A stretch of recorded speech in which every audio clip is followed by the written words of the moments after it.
There are some costly mistakes you'll want to avoid while picking up your car and while you're on the road in Italy. Let's get right into it. Andiamo! This next mistake is one that often happens when you're in a hurry, when you're picking up the car and you want to get on your way, or you're returning to the airport and you need to make your flight. And that's not inspecting the car carefully, both at pickup and at return. At pickup, before you drive away, take a camera in your hand, and a video is better than photos, and look at every panel from every angle and document even the smallest of scratches. Add to that a picture of the fuel gauge and the odometer. Make sure any existing damage you see is noted on the rental contract. It's signed by them and you get a copy. If the agent says, "Oh, that's just a small scratch, don't worry about it," don't listen to them. Still document that scratch. The process is similar when you return the car. Do another walk around, take video again. Don't give them the keys to the car until anything that you see is noted on the contract and signed. If you notice anything, ask for a damage assessment and get a copy. Ask for a repair estimate and take a copy of that as well. Take photographs of the paperwork and the odometer again, the fuel gauge, so you're sure you've got everything well recorded. Now, if they try to tell you just to go on, at some point you need to, but make sure you've got good records of what's happened before you leave. Because what can happen is weeks later, they can make a damage claim against you, and you need to have all this information ready so you can fight back. If you want to understand how rental car insurance works in Italy and why you should book it in advance and what coverage you need, watch this video. I explain it in detail. There's a document most travelers don't know about, or if they do, they don't take seriously. But if you happen to be stopped by the police and don't have it, it can mean a fine of several €100. I'm talking about an international driving permit, or an IDP, which is a translation of your license into Italian. It's not a substitute for your license. You need both of them, and you have to get it at home before you leave for Italy. So, why do you need to have this translation? Well, technically it's required by Italian law for all non-EU drivers. Now, some rental car companies will also ask for it before they'll give you the car. And the most important reason is if you happen to be stopped by the police for just a routine check, which happens, or some minor thing, and you don't have it, that's where it can turn into this very large fine. Oh, and some rental car companies will use the absence of an IDP as a reason to not give you the car at pickup, so they can get both your money and the money of someone else who shows up with an IDP. Further, there could be a big financial risk. If you were to have an accident and not have the IDP when the police show up, your insurance might not be valid. And this isn't just theoretically, it often appears in the fine print on that rental contract that none of us read. How do you get this important document? Well, it's really easy. In the US and Canada, you can go to a AAA, an American Automobile Association, or a CAA, a Canadian Automobile Association office. It takes about 20 minutes. It costs, I think, $20. What they will do is take your passport photo, you fill out a form, and they give it to you on the spot. In fact, you can do it through the mail if you have your own passport photos taken. Oh, and it's valid for an entire year.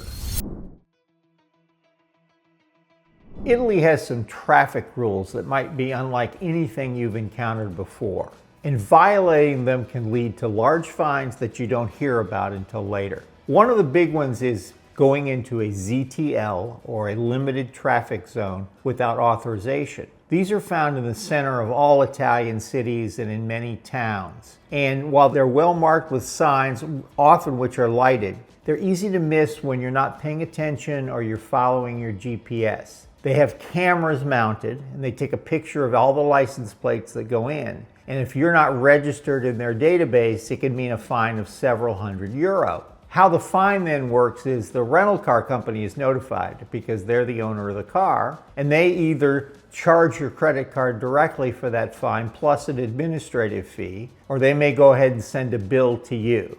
An important thing to know these days is that most GPS apps, maybe all of them on your phone, don't reflect ZTLs very clearly. So they may lead you into one of these zones. So you can't rely on those solely. You need to keep your eyes open and look for the ZTL sign and see if it says it's active at that time, because there'll be times of the day where you might be able to go through and many where you can't. Oh, and if you're staying in a hotel that happens to be in a ZTL zone, ask the hotel for essentially a ZTL pass. They can register your car with the city to let you in and out during the period of time of your stay.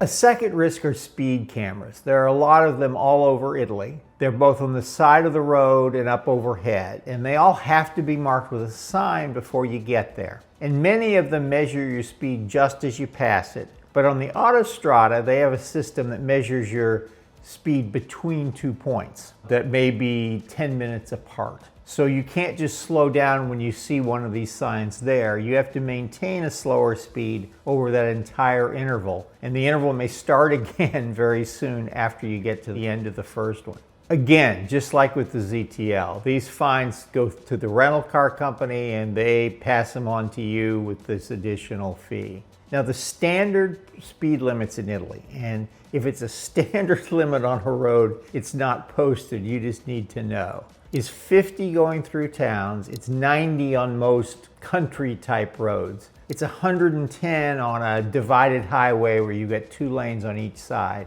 and it's 130 on the Autostrada or on the interstate highway system of Italy. These limits go down when it rains. On the Autostrada, for example, it goes down to 110.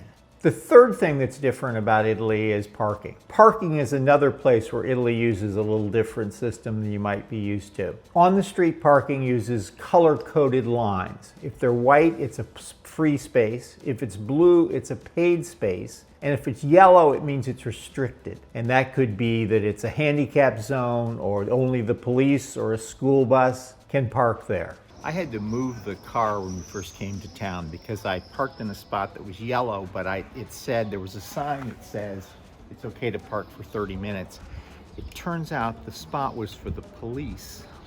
And a policeman came out and told me that I needed to move. So we were really fortunate, I think, that he happened to see me doing it.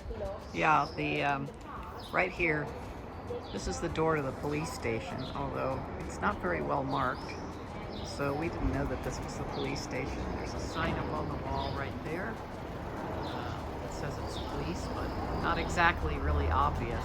Now, these machines where you buy your tickets will often take credit cards, but you certainly should have some coins with you just in case. Now, in the center of many cities, certainly the places where most of us go, there's no on-street parking or none to speak of, and you're going to need to use a parking garage. When it comes time to plan your next trip to Italy, you might find it becomes a little confusing and complicated. To help you through that process, we've developed an Italy trip planning guide.